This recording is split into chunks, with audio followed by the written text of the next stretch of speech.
정부가 의대생들의 대규모 유급 사태를 막기 위한 대책을 내놨습니다.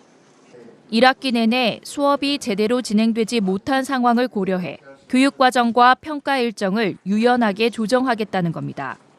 가이드라인에 따르면 대학들은 의대생들의 1학기 성적 처리 기한을 내년 2월까지 늦출 수 있습니다. 1학기 때 이수하지 못한 교과목을 2학기에 보충하도록 평가를 학기 단위가 아닌 학년 단위로 바꾸는 겁니다. 올해에 한해 유급을 판단하는 시기를 학기 말에서 학년 말로 바꾸는 특례 조치도 가능합니다. 현재 상태에서 2024학년도 1학기 학생 성적 처리를 마감하지 않고 학생들이 학교로 복귀한 이후에도 그간의 학습 결손을 보충할 수 있도록 학년 말까지 기간을 확보하기 위함입니다. 1학기 학습 결손을 보충하기 위해서 학기를 조정하고 교육과정을 개편하는 방안도 다양하게 제시했습니다. 의대생들을 위한 별도의 계절 학기를 개설하거나 이수학점을 최대 18학점까지 늘릴 수도 있습니다. 정부는 특히 현재 의예과 1학년 학생들을 진급시키기 위한 조치들을 마련해달라고 강조했습니다. 내년에 최대 7,500여 명이 함께 1학년 수업을 들어야 하는 최악의 상황은 피해야 한다는 겁니다. 현재 의예과 1학년 학생들의 미복귀로 내년도 교육 여건이 악화되는 일이 발생하지 않도록 각 대학에서는 2025학년도 신입생 학습권을 우선적으로 보호하는 학사 운영 계획도 함께 준비해 주시기 바랍니다. 또 의학과 4학년 학생들에 대해 의사 국가시험을 추가로 실시하는 방안도 적극적으로 검토하겠다고 밝혔습니다.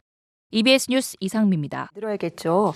대학들 입장 어떻습니까? 네, 일단 의과대학을 보유한 몇몇 학교에 저희가 확인을 해보니까요. 당연히 아직까지는 구체적인 안을 갖고 있지는 않습니다. 이 정부 발표가 아무래도 오늘 오전에 있었다 보니까 다들 정부 가이드라인을 이제 막 받았기 때문에 아직은 검토하는 단계라고 설명을 했습니다. 하지만 이 교육과정, 또 평가, 학사 운영까지의 조정이 쉽지는 않겠다는 분위기는 명확하게 읽혔습니다. 지금 대책을 마른 수건을 쥐어짜는 일이라는 비유까지 저희가 들을 수 있었습니다. 한 국립대 대학본부 고위 관계자는 EBS 취재진에 이 정부가 제시한 안별로 사실 못하는 이유를 1000가지도 될 수 있다면서 대단한 무리수라는 걸 누가 모르냐고 설명했습니다. 하지만 그러면서도 학생에게 돌아가는 피해는 최소화해야 하지 않겠냐면서 어쨌거나 해보자는 거라고 덧붙였습니다. 힘든 거는 알지만 학생들을 최대한 챙기겠다는 의지가 보이는 겁니다. 한 수도권 의과대학의 교수는 어렵기는 하지만 당장 내일이라도 돌아오면 기초의학 수업은 밤 늦게까지 하면서 어떻게든 해볼 수가 있다, 이렇게 설명했습니다. 근데 임상실습 수업에 대해서는 사실 좀 부정적이었는데요.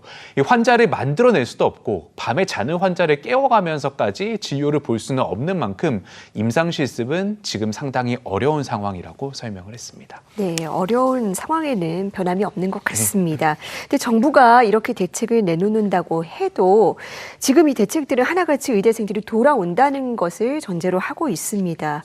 그렇다면 의대생들 진짜로 이 복귀의 기미가 있을까요? 네, 사실 학사 운영 조정 카드까지 꺼내면서 의대생 복귀를 요청을 정부가 하고 있지만 의대생들이 돌아올 기미는 보이지가 않습니다. 일단 의대생들의 모임 전국 대한의과대학 의학전문대학원 학생협회는 오늘 정부 대책에 대한 별도 입장을 내놓지 않았습니다. 지난 3월 의대 증원 및 필수 의료 패키지 철회 등 8대 요구안을 밝힌 것 외에는 추가적으로 정부의 요구안을 제시한 것도 그동안 없었습니다. 의대생 사이에서도 복귀에 부정적인 인식이 보이는데요. 현재 휴학을 하고 있는 한 의대생은 지금 돌아가도 어차피 교육이 많이 밀렸기 때문에 수업을 듣지 못한다며 원천적인 해결이 아니면 복귀 문제가 쉽게 해결될 것 같지 않다고 설명했습니다. 교육부와 의대생 사이 대화에도 큰 진전은 없는데요. 교육부는 앞으로 문을 열고 소통을 계속하겠다는 말만 반복을 할 뿐 의대생들과 어떤 대화를 나누고 또 어떤 성과가 있었는지에 대해서는 오늘 브리핑에서 대답을 하지 못했습니다.